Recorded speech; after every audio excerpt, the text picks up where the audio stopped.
इब्राहिम की संतान, दाऊद के पुत्र ईसा मसीह की वंशावली।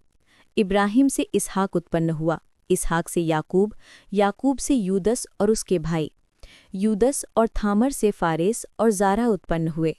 फारेस से एसरोम, एसरोम से अराम, अराम से अमीनदाब, अमीनदाब से नासोन, नासोन से सलमोन, सलमोन और रखाब से बोआज, बोआज और रूत से ओबेद, ओबेद से यस्से, यस्से से राजा दाऊद उत्पन्न हुआ।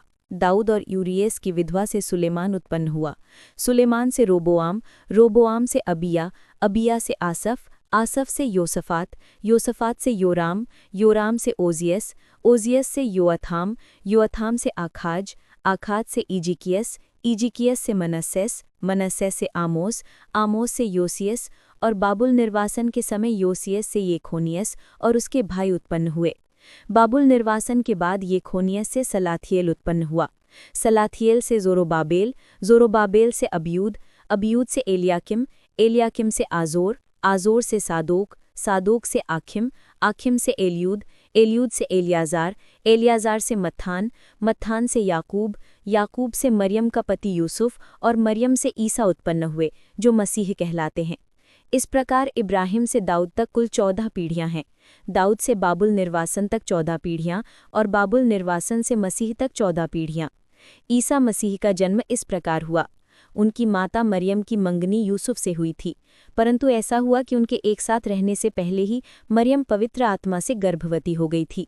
उसका पति यूसुफ चुपके से उसका परित्याग करने की सोच रहा था, क्योंकि वह धर्मी था और मरियम को बदनाम नहीं करना चाहता था। वह इस पर विचार ही कर रहा था कि उसे स्वप्न में प्रभु का दूत ये कहते दिखाई दिया, यूसुफ दाऊद की संतान अपनी पत्नी मरियम को अपने यहाँ लाने में नहीं डरे, क्योंकि उनके जो गर्भ है वह पवित्र आत्मा से है। वे पुत्र प्रसव करेंगी और आप उसका नाम ईसा रखेंगे, क्योंकि वह अपने लोगों को उनके पापों से मुक्त करेगा। ये सब इसलिए हुआ कि नबी के मुख से प्रभु ने जो कहा था वह पूरा हो जाए। देखो, एक कुंवारी गर्भवती होगी और पुत्र प्रसव करेगी, और उसका नाम इम्मैनुअल रखा जाएगा, जिसका अर्थ है ईश्वर हमारे साथ है। यूसुफ नींद से उठकर प्रभु के दूत की आज्ञानुसार अपनी पत्नी को अपने यहाँ ले आया।